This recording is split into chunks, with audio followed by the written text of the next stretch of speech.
Então, Tava nervosa. tava aqui tentando, Rê, mas que bom que deu certo. Ah, É é assim facinho, né? É só apertar o botão e já entra, é tranquilo. É, deu certo. Bem-vinda, Renata, ao nosso Instagram. Obrigada por ter aceitado o convite. Estou muito feliz de você estar aqui conosco hoje. Ah, eu que agradeço. Vamos lá bater um papo gostoso. Vamos sim. Gente, a Renata, ela é a fisioterapeuta do Luiz Felipe, uma da fisioterapeuta, ó, eu falando errado. É terapeuta ocupacional do Luiz Felipe, uma das terapeutas do Luiz Felipe. E, Rê, então se apresenta aí para o pessoal que não te conhece, fala um pouquinho de você. Pessoal, boa tarde. Eu sou Renata, terapeuta ocupacional. Trabalho aí com desenvolvimento infantil já tenho um tempinho. E hoje a ideia aqui é que a gente consiga conversar um pouco sobre a influência das questões sensoriais e do processamento sensorial no desenvolvimento infantil. Tá bom?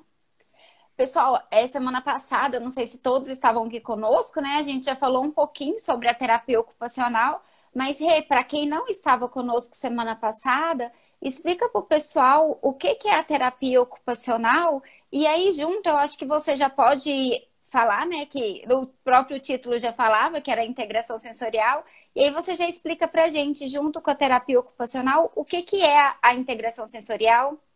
Tá, vamos lá. É engraçada essa pergunta, né? Desde da época que a gente está na faculdade, era um pavor para qualquer terapeuta ocupacional quando se fazia a pergunta: o que é terapia ocupacional? Porque quase ninguém conhece, todo mundo confunde, é uma fisioterapia junto com psicologia? Ah, é fisioterapia ocupacional? E eu vou fazer 20 anos de formada em novembro. E tem 20 anos que eu escuto a mesma coisa, as mesmas dúvidas, das pessoas não entenderem e não ter essa noção do que é a terapia ocupacional. Ô, Rê, semana passada eu ainda comentei isso, eu vou comentar hoje de novo. Para mim, do nascimento do Luiz Felipe, a profissão da minha descoberta assim foi a terapia ocupacional, porque eu não conhecia, já tinha ouvido falar, lógico, mas eu não sabia o que era terapia ocupacional, o que que a terapeuta ocupacional fazia, eu não tinha a mínima noção. Então, assim, foi uma descoberta linda essa profissão de vocês, viu? Que eu passei, sou super fã e admiro tanto essa profissão que é a terapia ocupacional. Mas vamos lá, o que é a ATO? A ATO é uma profissão da área da saúde que utiliza a atividade humana como um fim terapêutico. Ela pode atuar desde de um nível de prevenção, como de habilitação ou reabilitação, em pessoas que tenham qualquer tipo de limitação física, psíquica, e que de alguma maneira essa limitação interfira numa vida plena e independente. A TO trabalha com a funcionalidade humana. É um campo de atuação bastante amplo, porque como ela atua na disfunção da funcionalidade, então ela passa a atuar desde o nascimento até a velhice. Então, o TO tem campo de trabalho em hospital, em escola, em presídio, em casa de repouso, em hospitais psiquiátricos, em clínica. É um leque de possibilidades aí que a terapia ocupacional tem, que é bastante amplo, por pensar nessa questão da funcionalidade. Então, a partir do momento que se tem algum tipo de questão ou de atraso relacionado à função do ser humano, a terapia ocupacional pode ajudar e facilitar essa vida aí, buscando uma potencialidade maior para aquela pessoa. Aí, quando você me pergunta de métodos de trabalho e do que eu uso, o que eu vejo assim ao longo da minha atuação, que é importante deixar claro que independente da abordagem que se utiliza, a base e os preceitos vão ser sempre referentes à terapia ocupacional. Então, e ultimamente eu tenho visto que está muito, muito assim, é terapeuta ABA, ou terapeuta integração sensorial, ou terapeuta. Mas isso são abordagens diferentes que compõem a terapia ocupacional. Tanto que, se eu contar um pouco da minha trajetória, eu vou fazer 20 anos de formada. E a integração sensorial, a gente tive uma base na faculdade, como uma base de Bobat, de Cabot, do modelo lúdico, a bandagem elástica, que aí são abordagens e cursos que se vai fazendo ao longo da trajetória profissional, mas que a base é sempre a TO. Então, não tem como separar, pensar em método que se utiliza. E dificilmente um terapeuta utiliza o tempo todo somente aquela abordagem. Igual em uma mesma sessão de atendimento, muitas vezes eu mesclo, uso um pouco do modelo lúdico, algumas estratégias do ABA, e dentro de um contexto de uma sala de integração sensorial. Então, Sensorial. que são abordagens dentro da TO. Porque para mim eu acho importante frisar, porque não existe, principalmente agora que nós vamos linkar isso com a integração sensorial, não existe integração sensorial sem o olhar da TO. Sem você ter um raciocínio clínico muito apurado. São abordagens complexas, mas que precisam dessa base aí que a TO dá, que é uma profissão Uhum. maravilhosa mesmo. Tá? Sem querer puxar E a sardinha pro lado da TO, mas a gente é bem legal. não, é muito lindo o trabalho de vocês, e não só o trabalho, o resultado é mais lindo ainda, viu, Rê? Quando a gente vê o resultado dos nossos filhos, aí que a gente passa a admirar e maravilhar mais ainda a profissão de vocês. Então, Rê, mesmo que tenha toda essa integração de abordagens e de metodologias dentro de um consultório, se fosse para a gente, vamos supor que não tivesse, se a gente falasse só da integração, fala um pouquinho então para o pessoal o que que é essa integração sensorial. Quando eles escutam falar, o meu filho ou filho de outro, alguém está fazendo a terapia ocupacional na abordagem integração sensorial. O que que seria isso? O que é a integração sensorial? É importante ficar claro que a integração sensorial ela acontece a nível do sistema nervoso central. É a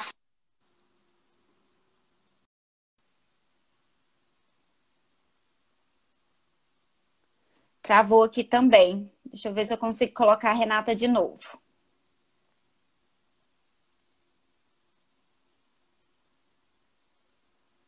Acho que ela caiu. Vamos ver se consigo conexão com ela de novo. Falando um pouquinho. Então, quando a Renata volta, gente, o Luiz Felipe, ele é paciente da Renata desde os 6 meses de idade.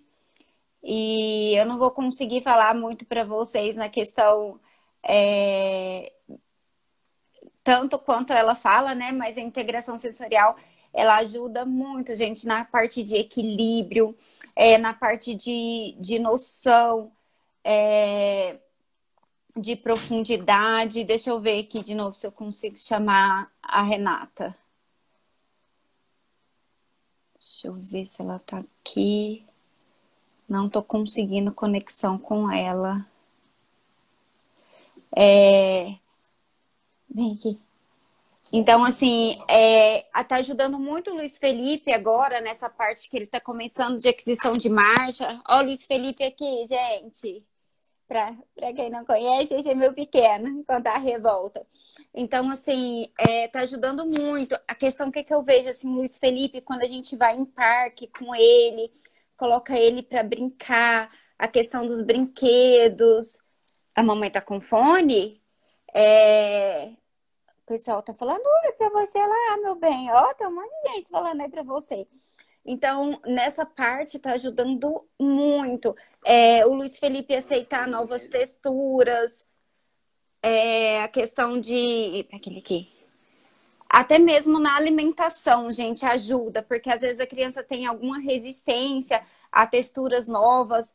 Até nessa parte vai ajudar aí a questão de tudo, de aceitação de novas texturas, a parte de equilíbrio, quando você vai num parquinho e coloca seu filho no balanço.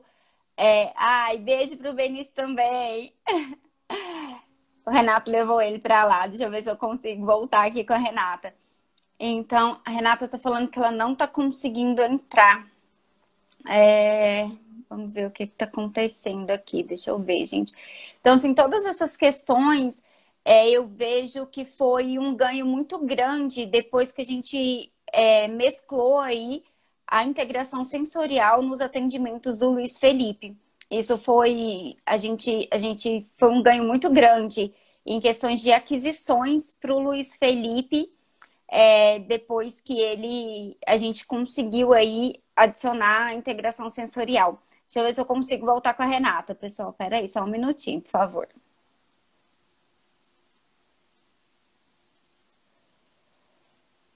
Não tá conseguindo voltar. Deixa eu ver aqui.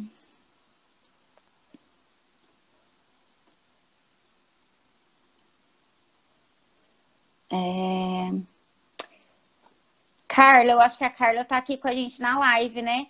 Carla, tenta falar com a Renata para mim, fazendo favor, ver talvez ela consiga voltar no Instagram pessoal dela. Ela tava no da Ludere, talvez ela consegue. Ela disse que tá pedindo solicitação.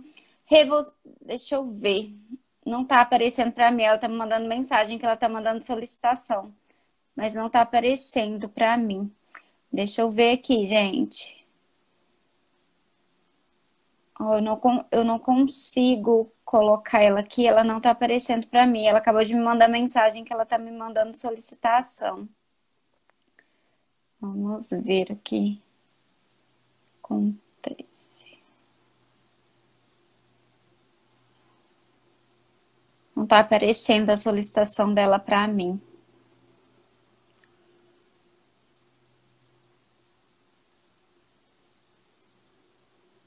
Não sei se foi porque ela caiu. Aparecendo. Pessoal, não desiste da gente não, hein? Os problemas técnicos acontecem. Acredito que seja por causa de internet. Já deve conseguir colocar a Renata aqui de volta. Ver se ela volta aqui. E voltando a falar do Luiz Felipe, gente, aproveitar para falar aqui com vocês. O Luiz Felipe tem uma equipe bem multidisciplinar e é bem bacana que os terapeutas do Luiz Felipe trabalham bem juntas, trabalham em conjunto.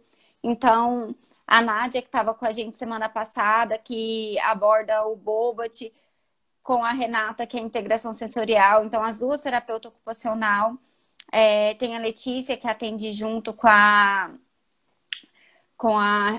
Nádia, a Carla, que é a fisioterapeuta, e junto com a Carla também tem a Lília, que atende, e a fono, a pediatra. Então, o bacana é que todas trabalham juntas, elas sempre estão se conversando. Eu acho que isso é muito importante quando você tem um filho com deficiência ou quando você tem um filho em tratamento. Eu acho que essa interação entre as áreas, essa equipe multidisciplinar, trocando informações, eu acho que faz toda a diferença para o sucesso e para o resultado e evolução da criança. Então, assim, isso é muito legal. Elas sempre me perguntam e quando tem alguma dúvida, elas conversam entre si. Então, elas tentam sempre estar na mesma linha de trabalho para que a evolução seja feita em conjunto mesmo. Então, assim, se a físio estiver trabalhando na mesma linha da TO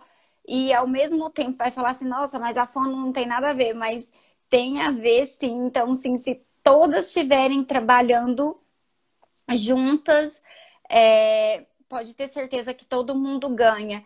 E o bacana da equipe do Luiz Felipe é que a gente vê o quanto, assim, elas são parceiras de verdade. Elas não vê uma concorrente da outra e realmente elas trabalham para que os seus pacientes, eles evoluam da melhor forma possível. Então vai.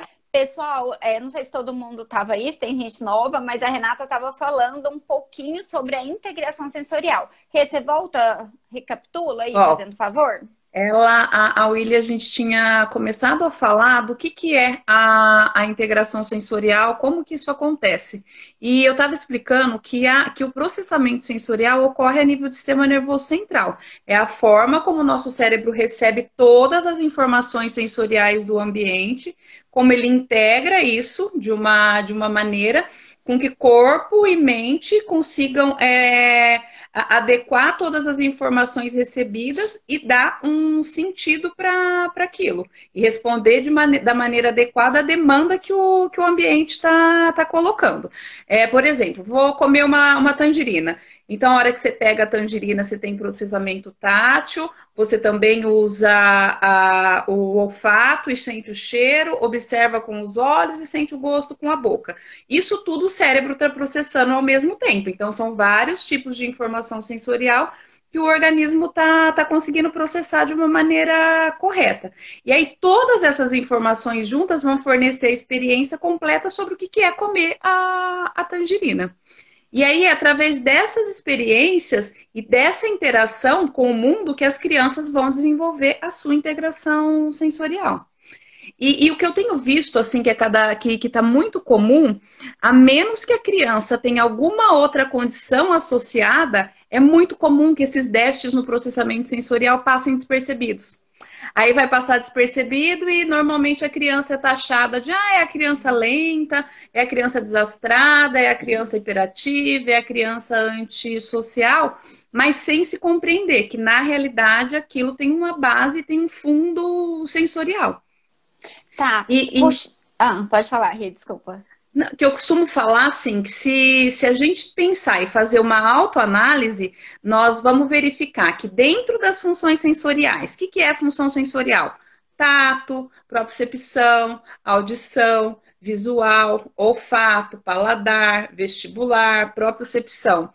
Todo mundo tem mais ou menos habilidade dentro de algum desses itens. Eu, por exemplo, eu tenho questões relacionadas a processamento tátil. Eu não gosto e não me sinto confortável com pessoas muito próximas de mim, que fiquem esbarrando e encostando. Não gosto de toque repentino, se esbarra e fica me pegando, me abraçando, aqueles abraços exagerados. Não é confortável para mim. Então, isso é algo de processamento sensorial. Então, eu sei que o meu processamento sensorial tátil não é, assim, dos melhores. Mas eu consigo processar isso tudo de uma forma que isso não me faz ser disfuncional. Igual eu não bato em ninguém. Se alguém vem e me esbarra, eu ainda consigo discriminar e modular o estímulo de uma maneira que não me faz ter uma reação exagerada. Tá. Isso que você falou me fez até lembrar, depois eu volto no que eu ia falar antes, mas me fez lembrar de uma dentista do Luiz Felipe. Um dia a gente conversando, ela comentou que às vezes a criança com T21, né, com síndrome de Down, ela tem muita disfunção sensorial, né? E que às vezes aparecia paciente com síndrome de Down no consultório dela, que quando ela ia mexer a cadeira do dentista, a pessoa ali meio que entrava em pânico, a criança, o adolescente, justamente porque essa disfunção sensorial às vezes chega a ser tão acentuada que eles não conseguem simplesmente se levantar e abaixar da cadeira do dentista, vai incomodar, né, Rê? Isso tem a ver com processamento vestibular. O vestibular é tudo que está relacionado a equilíbrio. Então, e que mude posição de cabeça. Então, mudou a posição da cabeça, dá uma instabilidade um pouco maior, a pessoa responde de uma maneira ou muito exagerada ou muito lenta, porque pode ter os dois polos também. Então, assim, quando a gente fala em integração sensorial, a gente fala na capacidade de distinguir o estímulo que está recebendo e perceber a duração, a intensidade e a qualidade daquilo. E outra coisa também que é fundamental em integração sensorial é modulação, que vai permitir com que a pessoa perceba os estímulos relevantes e filtre aquilo que é irrelevante. Por exemplo, eu estou aqui falando com você, eu tenho que estar atenta ao celular e tudo, e tem o barulho do ar-condicionado. O ar-condicionado está ali, é um barulho real, ele existe, mas eu consigo modular e filtrar o barulho do ar-condicionado para focar a minha atenção em você, nisso que você está me falando, nisso que a gente está conversando. Uma criança com disfunção, uma disfunção sensorial, a hora que ela recebe um estímulo auditivo, um estímulo tátil, um estímulo visual, um estímulo proprioceptivo, todos ao mesmo tempo, aquilo onde ela tem uma dificuldade maior passa a se sobressair de tal forma que ela não consegue responder da maneira adequada, para a demanda que está sendo solicitado ali para ela.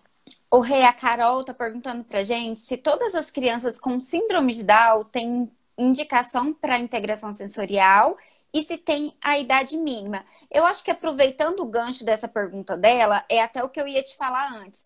Como que a mãe ela pode perceber que a criança tem aí uma dificuldade nesse processamento sensorial? Eu acho que então você podia fazer juntar aí e responder tudo junto. Tá, acho que vamos em lá. geral e para síndrome de Down também. Aí você joga o geral e o específico, fazendo favor. Normalmente, as crianças com síndrome de Down, com autismo, com um diagnóstico de TDAH, têm uma probabilidade maior de ter algum tipo de disfunção em processamento sensorial. O índice é bem maior.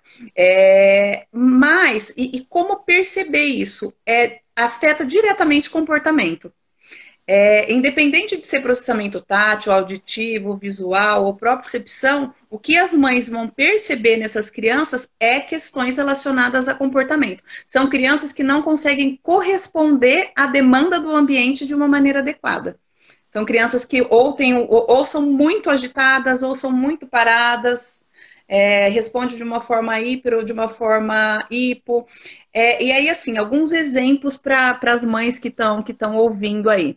A criança que tem algum tipo de dificuldade, ela não vai conseguir interromper uma atividade ou postergar ação motora e verbal em ambiente de escola. E assim ela vai ter comportamentos socialmente que não vão ser aceitos. Ela não responde à demanda. Muitas vezes são aquelas crianças que por exemplo, Joãozinho, pega o lápis e senta na carteira.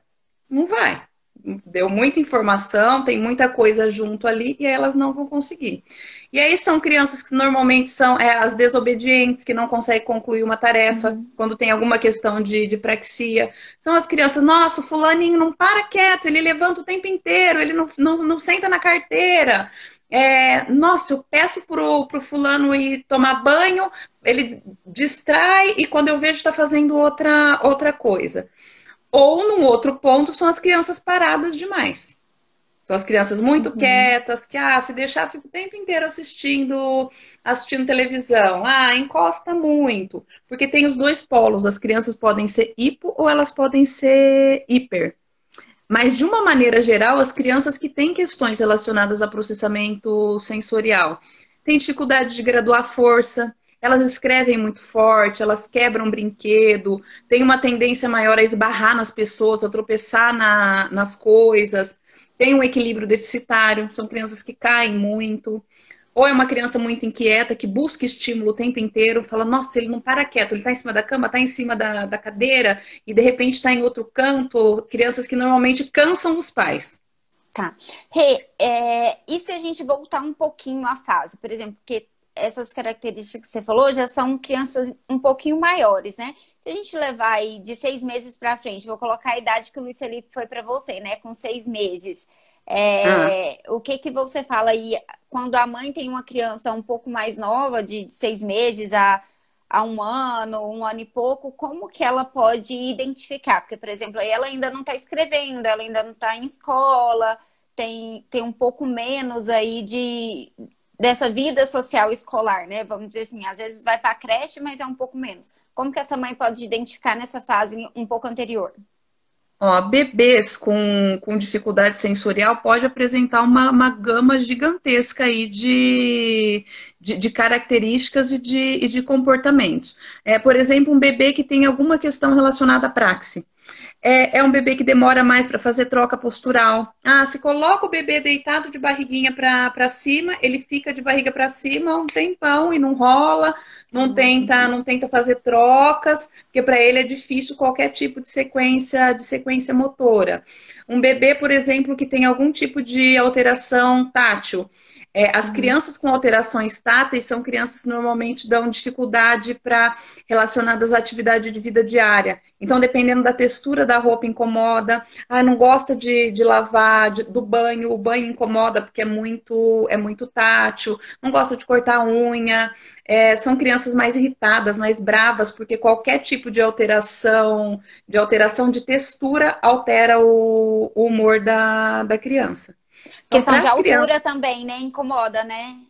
é a posição da cabeça, né? Se muda a posição da cabeça, igual às vezes é muito comum a mãe falar: nossa, se eu dou banho nele em pé, ele aqui comigo no chuveiro, é uma beleza. Se eu deito para. Se eu inclino um pouco a cabeça para lavar o cabelo, pronto, já começa o choro e já é difícil de controlar. Então, são algumas características aí para estar atento quem tem bebê. Ah, o bebê começa a engatinhar, começa a se deslocar pelo espaço e enquanto ele está num piso com uma determinada textura, ele dá conta de engatinhar. Mudou, Aham. tem um tapete, apareceu um tapete no meio do caminho, ele trava e não consegue muito bem lidar com aquela Uhum. alteração que teve ali no ambiente. Outra coisa importante, bastante importante, que é uma característica que chama bastante atenção e normalmente é o pavor das mães aí, a alimentação. Crianças com disfunção sensorial têm dificuldades na alimentação, porque a sensibilidade da boca, a sensibilidade oral, é a integração sensorial. Então, são crianças com mais dificuldade na hora de transição, na hora de passar do pastoso para o sólido. Então, Uhum. essas crianças também as mães precisam ficar atentas. E aí, em relação à pergunta da Carol, quando começar? Em crianças com algum já diagnóstico de base, um TDAH, um autismo, um atraso de fala, uma dificuldade de aprendizagem, tem indicação de muito antes. Assim, apareceu alguma coisa, procura por uma avaliação. E aí, na avaliação, um profissional vai avaliar, vai usar os instrumentos lá apropriados, vai usar da bagagem que aquele profissional tiver para dizer se é ou não necessário, se existe ou não essa alteração. Rê, estão falando aqui, escovar os dentes também, né? Também, né? Escovar o dente também. Tudo que é relacionado à parte das AVDs, normalmente as crianças com alguma questão de somato sensorial têm dificuldade. O dente é algo sério para elas. E assim, pessoal, a aquisição de texturas novas, né? O Luiz Felipe, quando a gente começou a trabalhar com ele com algumas texturas diferentes, porque a integração sensorial, não só os equipamentos da sala, também trabalha bastante com diferentes texturas. Quando a Renata começou a trabalhar com o Luiz Felipe, muitas texturas ele tinha aversão, assim, ele praticamente nem encostava, né, Rê? E É. aí, ao longo que a gente foi apresentando por várias vezes, a criança ela vai acostumando ali e se torna até prazeroso. Hoje tem textura que eu brinco com o Luiz Felipe que ele não gostava antes, que hoje ele super se diverte com a textura. Deixa eu ver aqui, teve uma pergunta. Um bebê que é seletivo com alimentos pode precisar de integração sensorial? A integração sensorial também vai ajudar? É o que eu estava comentando. O alimento é meio que um sinal de alerta importante para algum tipo de disfunção tátil. Então, é extremamente importante. E quanto antes é melhor, porque normalmente essas crianças já vão apresentar algum tipo de dificuldade na transição do leite para papa de fruta já começa, já é difícil, já não é um manejo tranquilo. Quando tem que passar da papa do pastoso para o amassado, é outra novela, que as mães falam que é super difícil. Então, identificou, já vai procurar por ajuda que facilita Então, bastante. Rei, a gente pode afirmar, então, que essa dificuldade sensorial, ela vai interferir tanto no desenvolvimento da criança quanto na conquista dos marcos? Sem dúvida. Porque, assim, o desenvolvimento sensorial, ele é precursor para um bom desenvolvimento motor, e o desenvolvimento motor influencia diretamente o desenvolvimento de cognição e linguagem. Eu lembro muito da Carla, da Físio. Não Uhum. sei se ela está aí, mas Tá, tá A aqui Carla conosco. costuma falar muito para as famílias, né? Olha, parou, estagnou aqui na físio porque tem alguma coisa de base sensorial. Se não adequar o sensorial, o motor não anda. E o Aham. primeiro ano de vida, por exemplo, é um ano de aquisições motoras fantásticas, que acontecem numa rapidez. O bebê nasceu e em um ano ele anda. Então, em um ano ele tem que controlar a cabeça, ele tem que sentar, ele tem que rolar, ele tem que engatinhar e tem que andar. E junto com isso tudo, acontece a questão do processamento sensorial. Quando a gente fala em em praxia, aos 2 anos a criança já tem todas as janelinhas lá que são necessárias para ir progredindo ao longo da vida em praxe já formado. Então, a partir do momento que alguma janela dessa tem alguma coisa alterada, a tendência é ir alavancando as questões do desenvolvimento. E aí vai atrapalhando marcos. É difícil sentar. Que sistema vestibular, por exemplo, que é totalmente sensorial e que está ligado a equilíbrio, a posição de cabeça, a coordenação dos dois lados do corpo. Existiu algum tipo de alteração ali, a marcha fica muito difícil. Porque a criança tem uma instabilidade e não vai conseguir andar. Então a Carla me manda, às vezes, ela vem com essa demanda. A físio pediu para te procurar porque a criança estagnou na físio e não está conseguindo avançar. Então é isso. Interfere bastante no desenvolvimento. Rei, tem uma pessoa que falou assim, ó, eu tenho uma conhecida que a filha dela, de 1 ano e 7 meses, comia comida normal, sem ser amassado, mas a bebê parou de comer e agora só aceita comida na seringa. Teria que ter uma avaliação mais profunda, mas assim, visualmente olhando, dá a impressão que sim, é alguma disfunção sensorial, né? Precisaria ver, pegar todas as informações, mas é um caso que talvez precise da fono, ver o que está acontecendo, fazer uma avaliação da TO, porque o sensorial altera totalmente o comportamento, né? Que igual a uma criança que comia normal, de repente não come mais, e aí qual que vai ser o comportamento? Altera tudo, vira uma bola de neve. A mãe deve estar desesperada.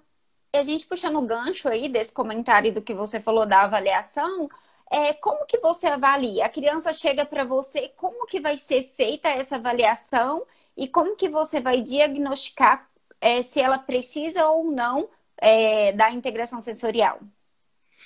A gente usa avaliações estruturadas e não estruturadas, que vai avaliar a função sensorial, a função motora e de praxe.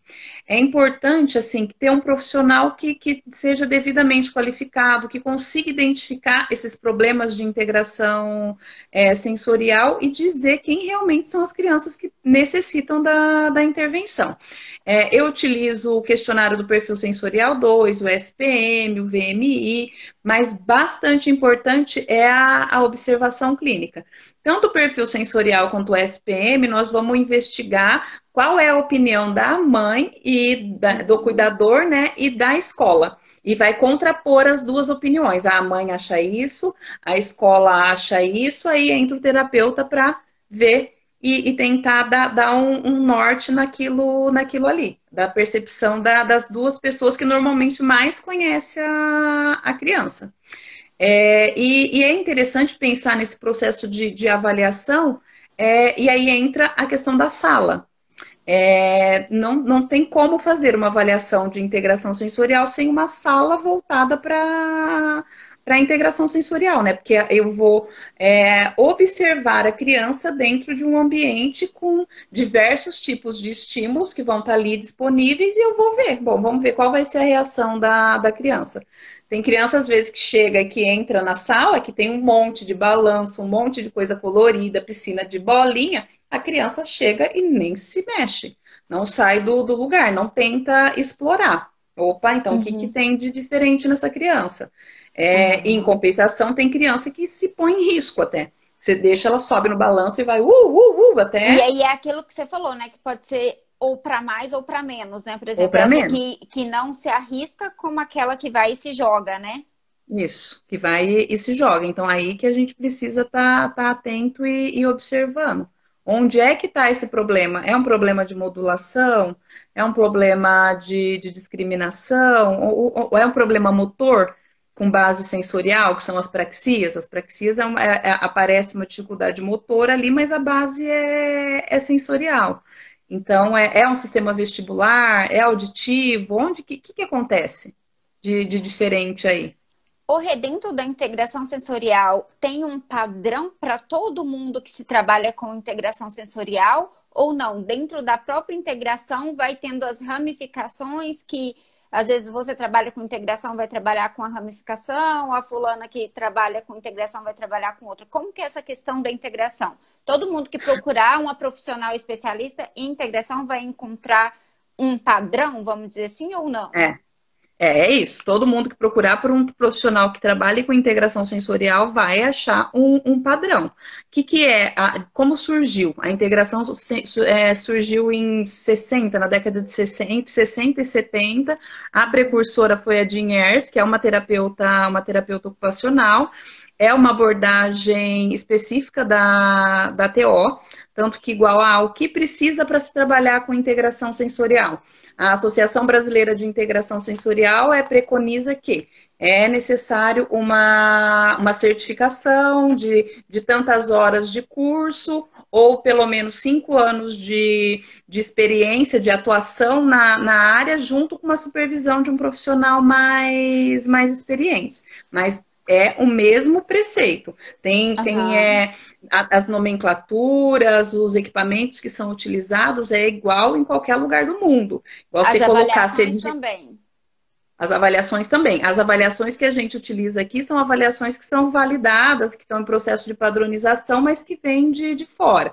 Hoje, no Brasil, existem 3 lugares que fazem a certificação, 3 lugares que oferecem o curso da certificação internacional. Um é em Curitiba, um é em Campinas, na Ludens, e agora tem em São Paulo, na TOI.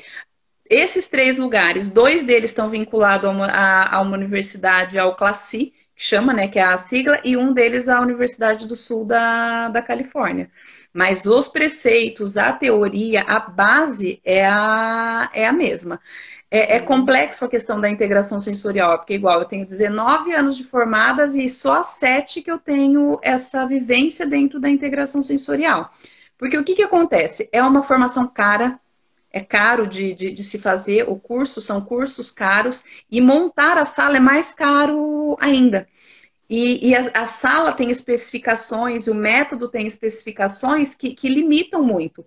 Tanto que dependendo, igual, vai ter tem muitas cidades que não vão ter. Dependendo do padrão da cidade, da estrutura da cidade, não se tem uma sala de integração sensorial.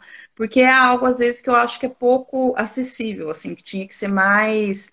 diante da grandiosidade de benefícios que ela traz, tinha que ser mais difundido e uma coisa mais fácil, de mais fácil acesso. Na verdade, até a integração sensorial, né, Renata? Semana passada tinha uma amiga minha aqui, que ela é do interior do Mato Grosso do Sul. Aí ela comentou que o filho dela apresenta alguns sintomas que precisaria da intervenção de uma terapeuta ocupacional, mas que na cidade dela não tem. Então, por exemplo, se não tem nem a profissional, uma profissional ainda específica de integração sensorial, seria mais difícil ainda ter, né? E, aproveitando que você falando assim, que é bem específico, como que seria uma sala de integração sensorial? Quais são os equipamentos básicos que você tem que ter, que você trabalha para desenvolvimento aí dos seus pacientes?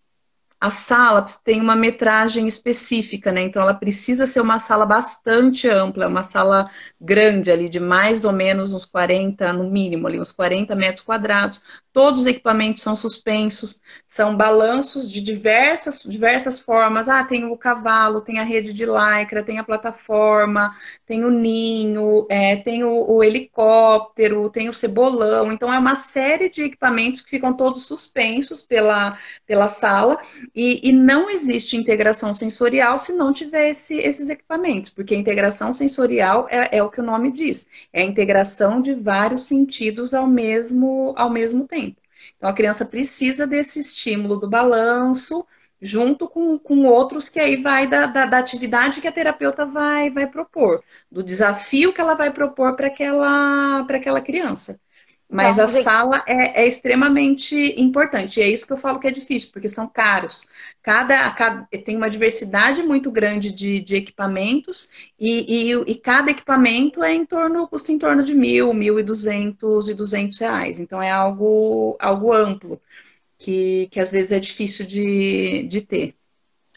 Ô, Rê, e aí a utilização desses equipamentos vai de acordo com o grau de dificuldade de processamento sensorial de cada criança e também da fase que ela tá, da idade dela, é isso?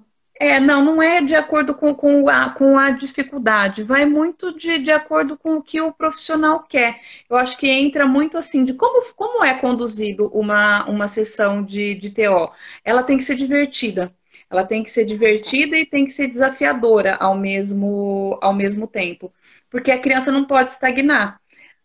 E também Uhum. não pode ser algo muito rígido e muito imposto, tipo, não, vai ter que fazer esse. Ela tem que ficar livre. A partir do momento que a criança tem um pouquinho maior, que ela consegue já ter uma autonomia de andar pela sala, ela vai escolhendo. Só que também é isso, é uma oferta de estímulo que tem que ser dosada. Não dá para deixar tão livre, então é igual, eu quero que a criança faça tal e tal estímulo. Eu deixo pendurado os equipamentos que me interessa para ela. E aí Uhum. a atividade a gente vai conduzindo de acordo com a curiosidade da criança, com o que motiva cada criança. E quando a criança está com você e ela apresenta uma resistência muito grande, por exemplo, aquela criança que você falou que chegou e ficou quietinha e não se interessou por nada, como que você faz durante a sessão para chamar a atenção dela, para fazer com que ela queira, vamos dizer assim, usufruir daquele equipamento que você está mostrando, daquele brinquedo que você está mostrando, que ela desperte interesse e principalmente que eu acredito, Rê, que muitas crianças devem apresentar um certo receio devido à altura, né? Porque você trabalha com equipamentos suspensos. Então, aquele medo, assim, às vezes a falta de equilíbrio, vamos dizer assim, pode causar um pouco de medo, de receio da criança. Como que você faz para chamar essa criança para a sessão, para fazer ela se acostumar ali com aqueles equipamentos suspensos? Ó, por exemplo, vou te contar um atendimento que eu fiz a semana passada. A menina tem verdadeiro pânico de qualquer coisa que dê que promova qualquer tipo de instabilidade para ela. Então, colchão de espuma, qualquer tipo de balanço, qualquer um deles, ela se recusa terminantemente a ir. Até para andar sobre os colchonetes, para ela é difícil. Porque a sala, gente, tem que ter colchonetes, porque são equipamentos suspensos, que a gente gradua a altura que a gente quer que fique, mas a primeira coisa, o essencial, que é preconizado da sala, é a segurança. Então, são colchonetes que ficam embaixo de todos os equipamentos, colchonetes de uma espessura aí, que se acontecer da criança cair, ela vai cair em cima do colchonete. E essa Uhum. criança tem resistência até para andar sobre o colchonete. Aquele balanço que dá, ela não tolera. Os almofadões, os grandões, imagina, de jeito Aham. nenhum. Mas ela ama Barbie.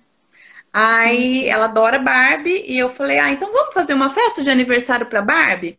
Aí nós preparamos as balas, fizemos as balinhas lá de papel crepom, encapamos uma tapuerga e virou o bolo, e não sei o quê, nananá. E aí com isso, com esse cenário de aniversário, eu fui espalhando as várias Barbies, o Ken, ao longo da sala, e ela tinha que circular pela sala para montar o aniversário da Barbie, que era algo que ela queria. Ela fez e nem percebeu.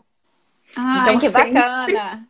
sempre é assim. Você vai ter que ir Você indo pela trabalha com o motivação. lúdico para Isso. que ela. Sempre. Sempre no trabalho, que é aí que entra aquilo que eu falei no começo da terapia ocupacional.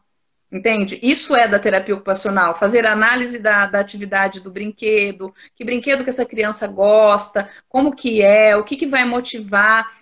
Sem essa base, não existe integração sensorial. Então, isso é TO. Antes de fazer integração sensorial, eu sou terapeuta ocupacional. Então, toda essa questão do desenvolvimento, da base, da brincadeira, do lúdico, de como graduar isso para a criança, de ser desafiador sem ser pavoroso, sem ocasionar um pânico de eu não vou dar conta, eu não vou conseguir.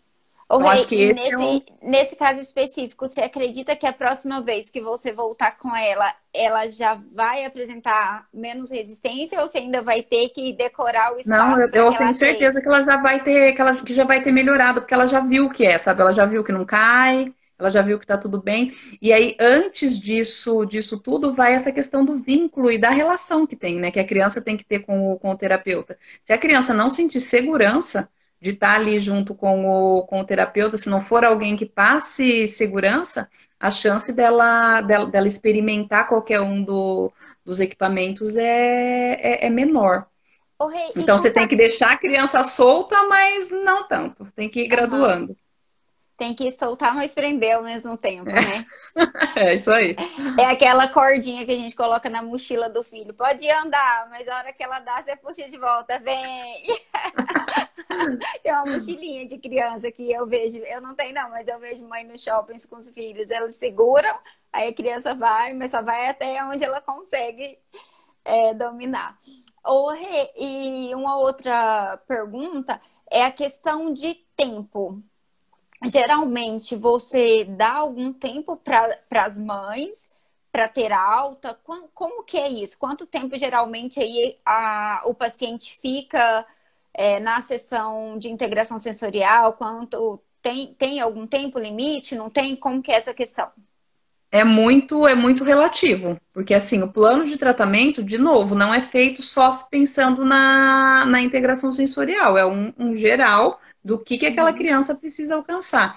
E aí varia muito. Igual seletividade alimentar, vai um pouco mais rápido. Então depende da característica que a criança apresenta. Não tem como medir muito, mas normalmente dentro da clínica as minhas reavaliações são feitas de 6 em 6 meses. Então, de 6 em 6 meses a gente aplica o questionário com a mãe, aplica o questionário com a escola, faz uma nova sessão de observação e reaplica os questionários de desenvolvimento. Tanto que eu não uso só os questionários da integração sensorial, também uso instrumentos que estão relacionados só para avaliar o desenvolvimento. O Rei, uma coisa que eu comentei quando você ficou ausente um pouquinho lá é a questão da importância da equipe multidisciplinar e da importância dessa interação da equipe, né? Porque a integração, igual você está trabalhando junto com a Nádia, que é terapeuta ocupacional também, a Letícia, você está trabalhando junto com a Fono, apesar de falar, nossa, a Fono tem a ver? Tem a ver, porque igual você falou, da resistência alimentar, da questão de textura, e que tem a ver com a físio, e que vai ter a ver com a escola, né, com a psicopedagoga. Então, assim, a importância dessa equipe multidisciplinar que acompanha seu filho tá realmente trabalhando nessa interação, né? Porque todo mundo vai ganhar. Todo mundo falando a mesma língua, cada um dentro da sua especificidade aí, para tentar alcançar o máximo de desenvolvimento dessa criança. A interação terapeuta, família e escola é essencial.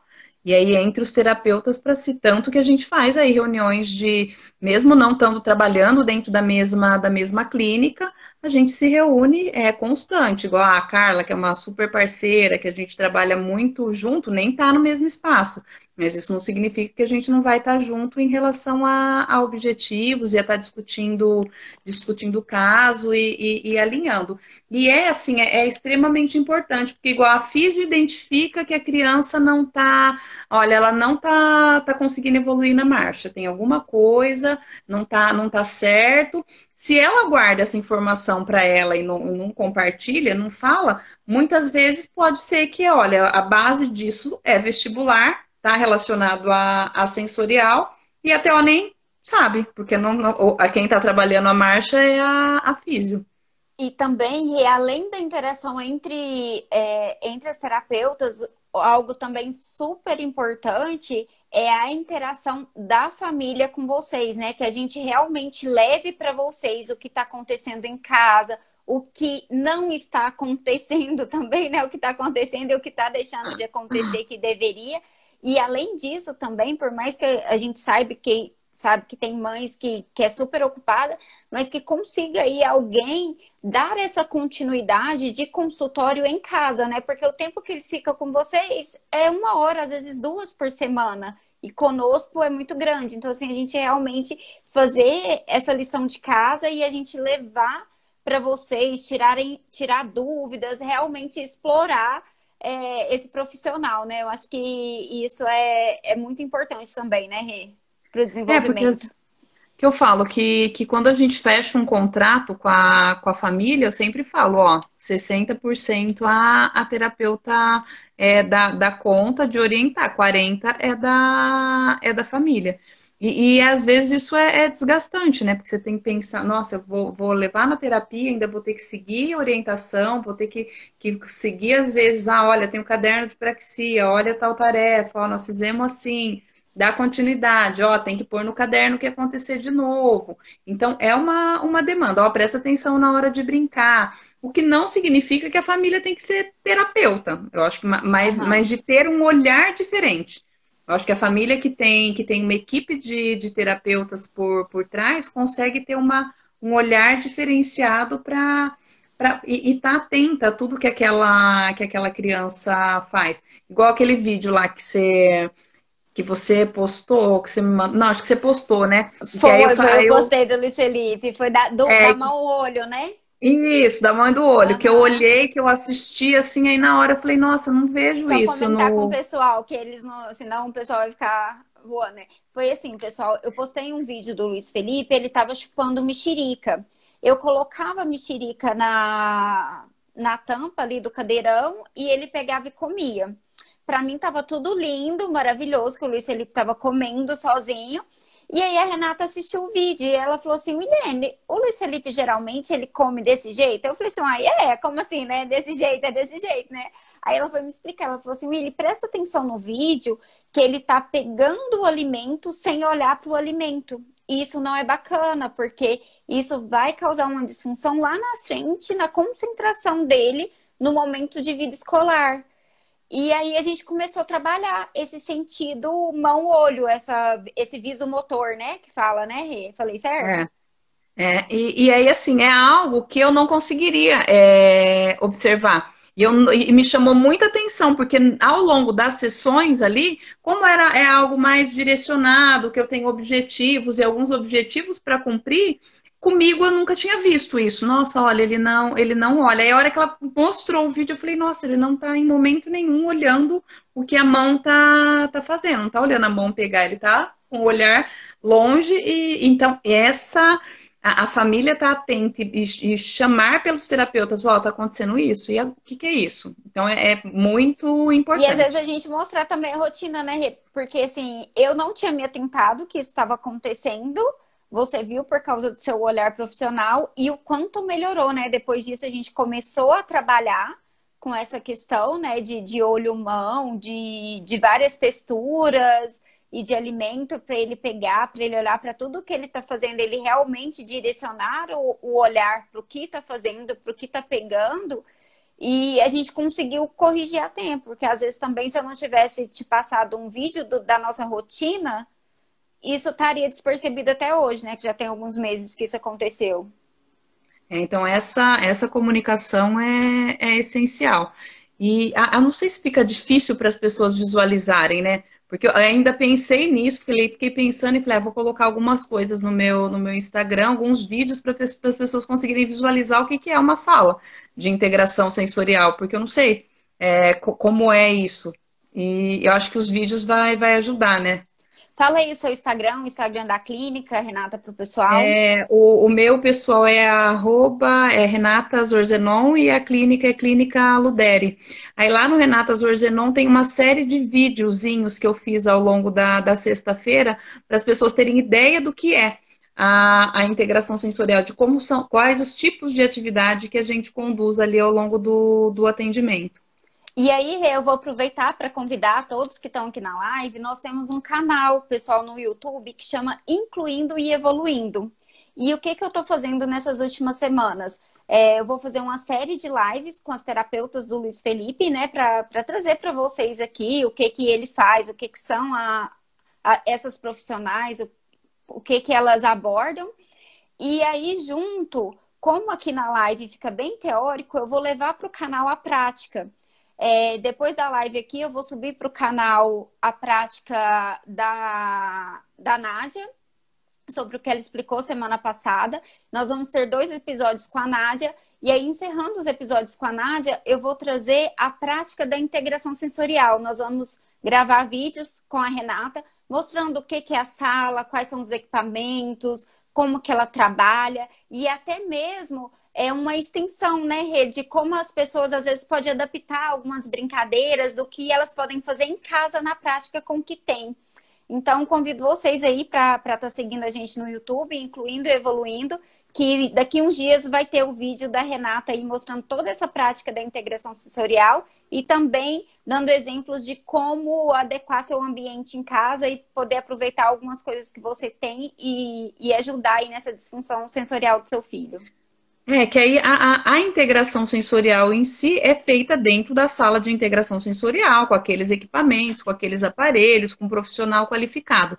Mas nós vamos tentar passar para vocês um ambiente sensorialmente inteligente, sabe? O que dá para ter de estímulos sensoriais dentro da casa para continuar estimulando essa criança. Que foi algo que nós ficamos craque na pandemia, né? Super, né? A Willy tá super craque de como fazer. Ela não fazia integração sensorial durante as sessões que a gente fez online, mas ela fornecia estímulos adequados para trabalhar essa parte aí. É o que a gente chama de estímulos sensoriais. Que não é a integração sensorial. Montava circuito, né? Trabalhava com texturas, igual quem tem aversão um pouco à textura, a gente pode mostrar para elas diferentes texturas, né? Diferentes brincadeiras aí com texturas também para ajudar nesse desenvolvimento aí do filho, né? É isso aí. Então, muito obrigada. Eu acho que o bate-papo foi muito bacana. Acredito que deu para todo mundo entender aí um pouquinho do que é essa disfunção sensorial, o que é a integração sensorial, a importância, né, de perceber aí se o filho precisa de um atendimento de integração sensorial e buscar esse profissional, né, para ajudar no desenvolvimento e nas conquistas dos marcos. Isso aí. Willy, obrigada por ter me iniciado nas lives. Vou ficar craque. A gente vai fazer bastante ainda, pode deixar. Vou ficar craque nisso aí, você vai ver. Aí. Logo a gente vem de novo. Pegar o pequeno para você ver, Rê. Vem cá ver a tia Cadê Renata. Você, moleque? Vem cá, ver a tia Renata. Ai.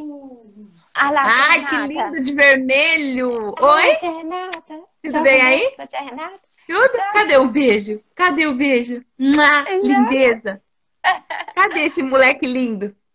Fala, tia Rê, daqui um dia tu ir. Amanhã, né? Amanhã a gente tem amanhã. Né? Até amanhã. Amanhã tá.